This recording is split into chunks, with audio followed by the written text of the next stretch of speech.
Hey friends, we're back on Thriving with PKU today, and today I'm so excited because I love potatoes and I love garlic. So what could be better than putting them together for garlic mashed potatoes? Now in my family, it's kind of a joke that whenever we use a recipe, we triple the amount of garlic in it and then we're satisfied. So we really love garlic. If you're not as huge of a fan of garlic, then I would suggest cutting down the garlic a little bit in this recipe. Let's get started.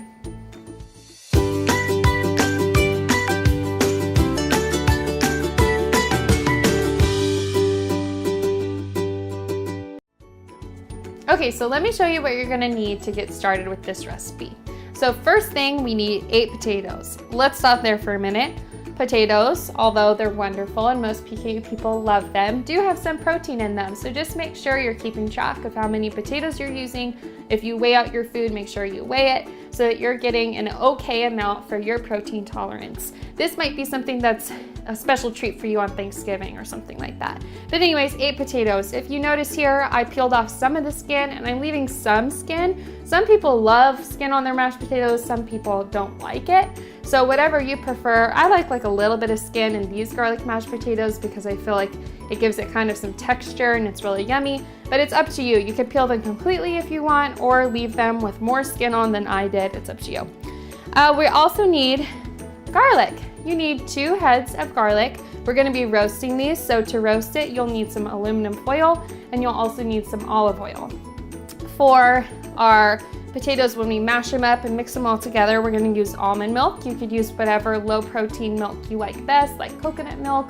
Whatever it is, it works as long as it's not high protein regular milk.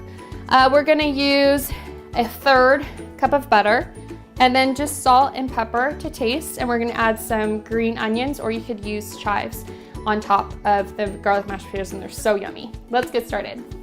Okay, so the first thing we're going to do is get the garlic all set because it's gonna go in the oven for about 45 minutes. So first you need to set your oven to 425 degrees, and we're going to start peeling off the outside layers of the garlic. Okay, so just do the best you can to get off as much you can on the outside. It doesn't have to be perfect. Okay. So now what you're gonna do, you're leaving this side together. You want to just chop off the top flat, and then we're going to kind of go around at an angle just so every clove of garlic is open and exposed to get the heat in and the olive oil in, and when we throw it in the oven, it'll be nice and brown and delicious. So I'm gonna just chop off a little bit on the top. You can see the garlic's exposed there, but these outside layers are not. So I'm just gonna go around at an angle and chop so that you can get those ones exposed as well.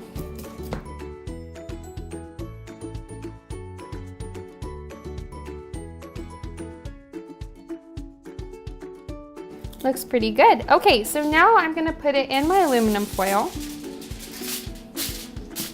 I'm just gonna drizzle olive oil all over the top of it, close this up, and throw it in the oven.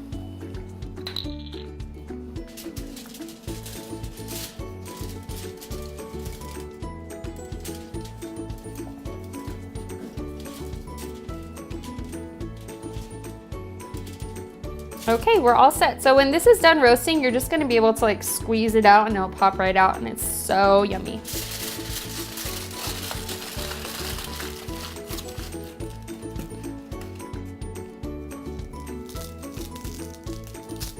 Okay, so we're doing the same thing for this one.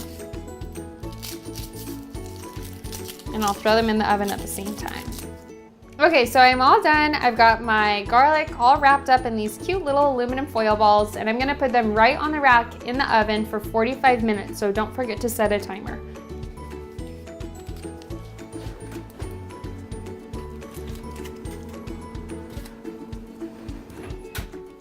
Okay, so while those are in the oven, we're going to start getting the potatoes ready for our mashed potatoes. All right, let's get our potatoes ready. So first you need a big pot of water. You're gonna fill it up halfway and throw it on the stovetop and bring it to a boil. And while you do that, we're gonna cut our lovely potatoes. We're just gonna cut them into cubes. They don't have to be perfect or beautiful because we're gonna be mashing them later. So let's chop.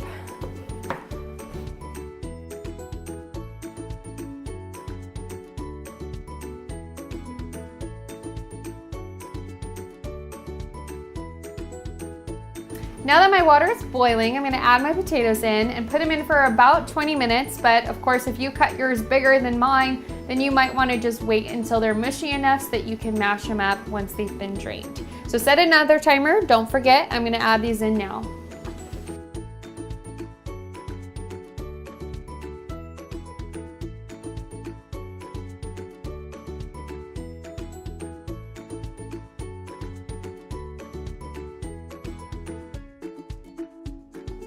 All right, so my potatoes finished up. I drained them in the sink and then I've put them in a separate bowl here. My garlic finished up at almost the same time, so I pulled them out and I unwrapped the aluminum foil, but be careful because they can be kind of hot for your little fingers. My potatoes are still steaming here. You can see they're nice and soft. I'm gonna use a masher, this nifty little thing, and start mashing up my potatoes. Some people like their potatoes really creamy. Some people like them with some chunks left in them, but I'm gonna mash them all the way, so it's up to you how you want yours. All right, so they're just about done. I like them all soft, like I said, so I try to mash them completely. And look at this beautiful garlic. I love garlic, like I said, and I love it roasted. It's all shiny. It's all brown. If it's not too warm, then you should be able to hold it from the bottom and just squeeze, and all these will pop out right into the potatoes. So my garlic's still pretty warm, but my aluminum foil isn't. So I'm holding it by the aluminum foil. I'm just gonna squeeze all the pieces in to my potatoes. Looks so yummy.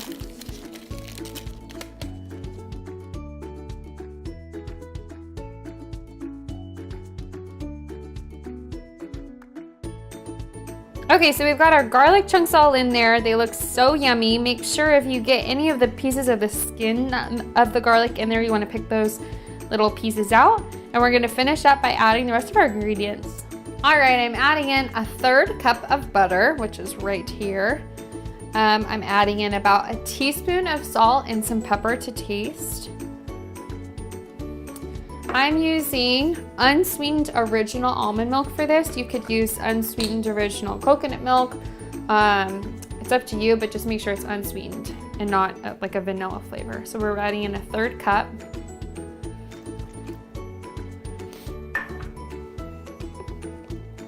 Okay, now I'm just gonna mix all this stuff together and then add in some green onions, or you could do chives after.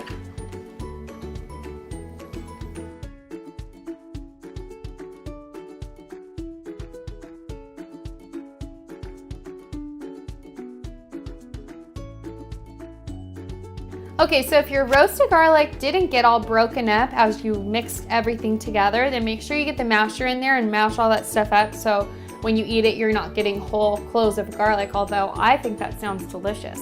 But I'm gonna serve up my bowl now. Once it's served up, I'm gonna throw some green onions on top. And it smells really good, so I'm super excited.